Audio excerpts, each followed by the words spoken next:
the July movie season is continuing with the release of James Gunn's Superman. This is going to be the start of the new DCU universe, and like a lot of people, I have been over the moon excited for this film. Of course, I am a big Marvel fan, but I do really, really like DC. And I've been a fan of a lot of their characters for a very, very long time. And, you know, the DCEU wasn't the best. You know, we had some highs. You know, there were some highs. But there was also a lot of lows and lowers. And it just ended up being a really inconsistent franchise to the point where they went, okay, let's scrap this. We're going to start fresh. We're putting James Gunn in fresh off the Guardians of the Galaxy trilogy. And we've got Superman here today. I managed to see it, and let me tell you, I think this is a fantastic start to James Gunn's DCU. I think this is going to be an absolute crowd pleaser for a lot of people. So with that said, let's get started with the good of Superman. And to put it into small words, this film delivered on everything it promised. Because, you know, it's no secret that this film did go in with a lot of pressure. You know, not only did it have to be received well by fans, it needed to make a little, you know, it needed to break even and be quite profitable, but it also needed to win fans over in the DCU who had been obviously tied out by the DCEU, and that was a lot of pressure to go into a single film. I think James Gunn did an amazing job with this film, and I think the first thing that I've got to say with this is David Corenswet, man.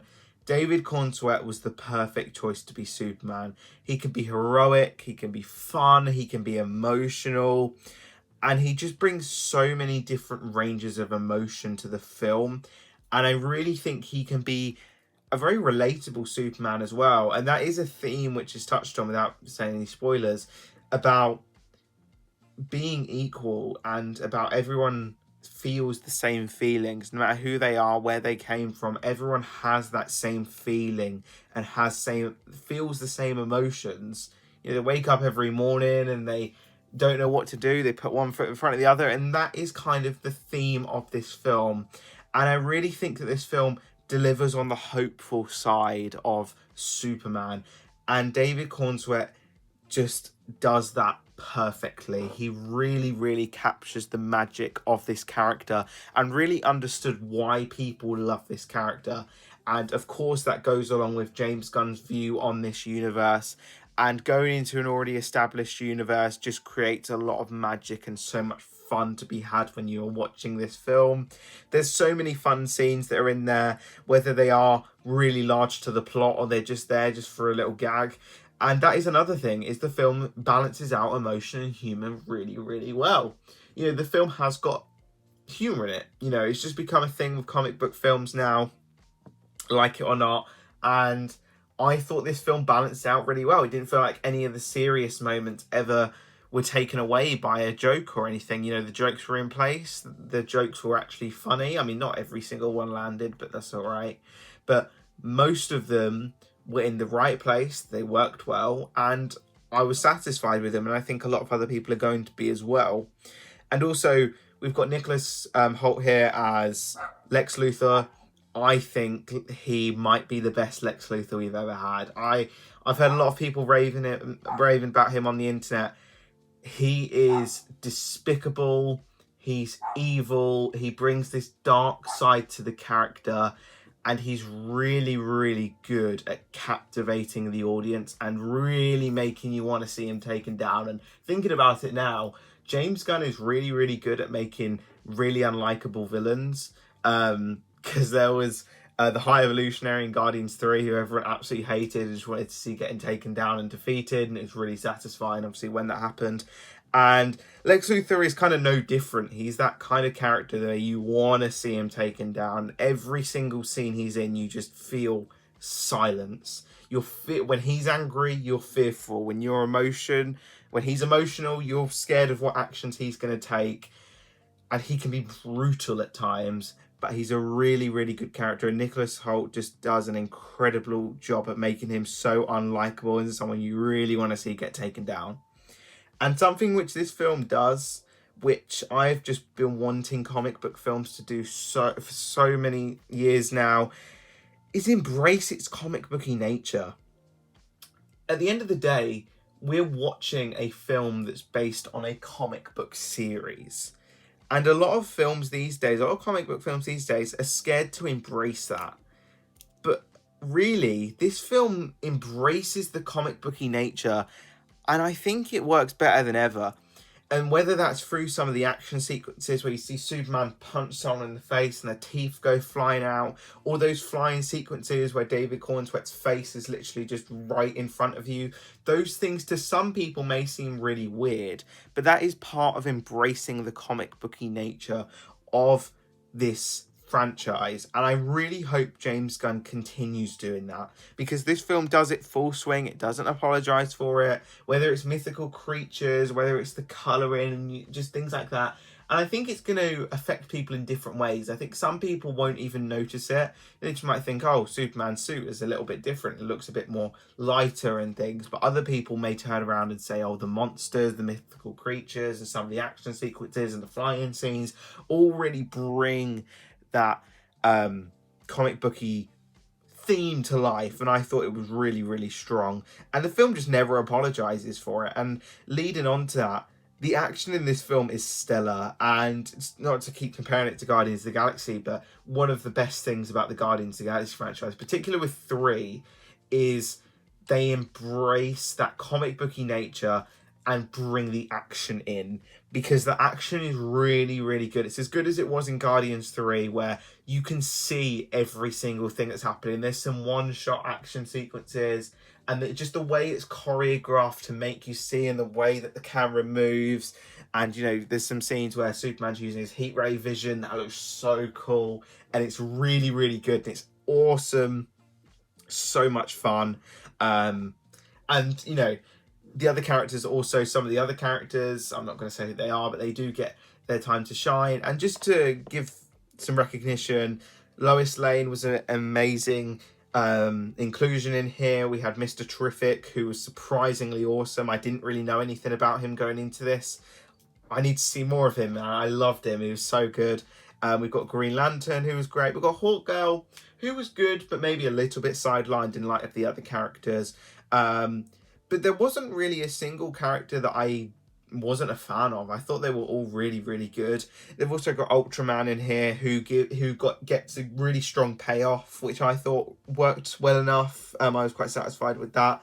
So all in all, I thought this film was awesome, and I don't really have a lot of negatives to talk about with this film, but I am not going to shy away from some of the negatives, because this isn't a perfect film. It's not a perfect film. So let's kind of get into some of the things I'm mixed and negative about. So starting off with the mixed things, these aren't necessarily good or bad things, just some things you might want to know before going into this film. There's a mid and a post-credit scene. Neither of them are crazy. It kind of felt like it did another one of those things where the ending of the film, how the film ends, it kind of thought it could have been the mid-credit scene. But the mid-credit scene is something you've already seen before. I won't say any more. And the end credit scene is a joke. No one else in my screen stayed for it. I was the only person that stayed for it. And if I'm honest, it was more than I thought it was going to be, but it still really wasn't anything. It's not anything which is going to set up anything if that's what you're hoping for. So tame your expectations a little bit. I think James Gunn said he's not going to try and do like a Marvel thing where they set up a sequel every single film. So it's not doing that. So they're fine. If you want to stay for them, do. If not, you're not missing out on too much. So with that said, let's move on to some of the stuff I'm mixed and negative about. And the film does feel very bloated. And I know a lot of people who saw it early, and the people who wanted to see this film fail. I'm not going to go into that too much, but they did say the film was bloated. And I think it was exaggerated quite a lot. But the film is bloated. It just feels like there's kind of too much going on, and they kind of there was kind of too many ideas and too many plot lines that some of them do feel left in the dust a little bit.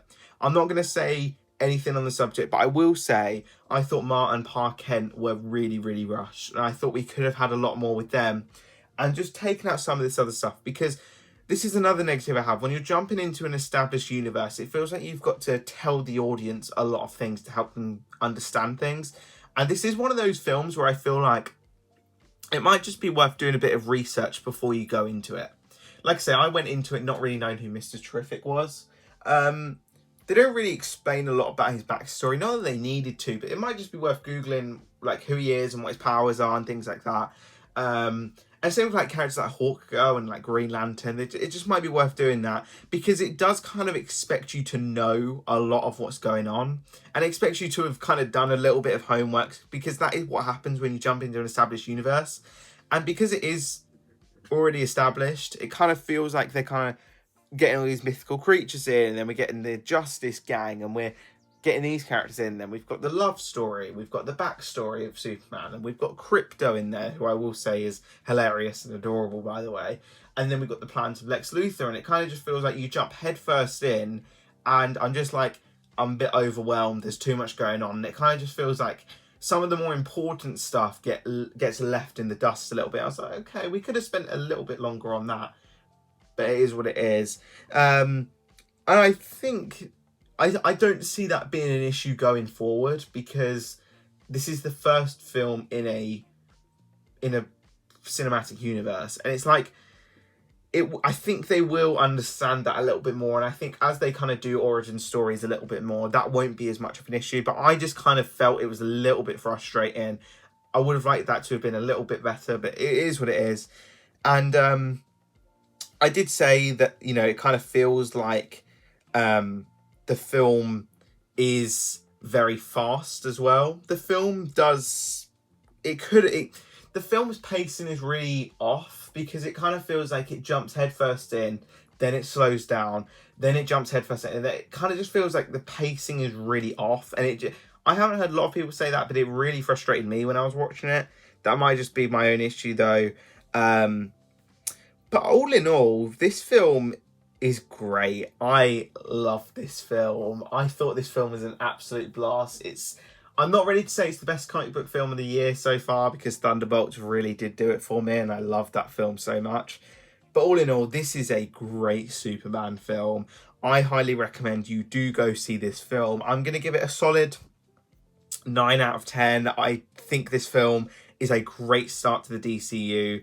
You know, it brought you into the universe, and best of all, it got you excited to see where this franchise and where the DCU and Superman and all is going to go next. So I'm really, really excited to see where this franchise goes moving forward. So I do recommend you do go see this film. I think this is worth supporting. You know, we need to support the DCU so we can get more. And you know, this film deserves it. It's not got a gimmick or anything that makes you go and see it.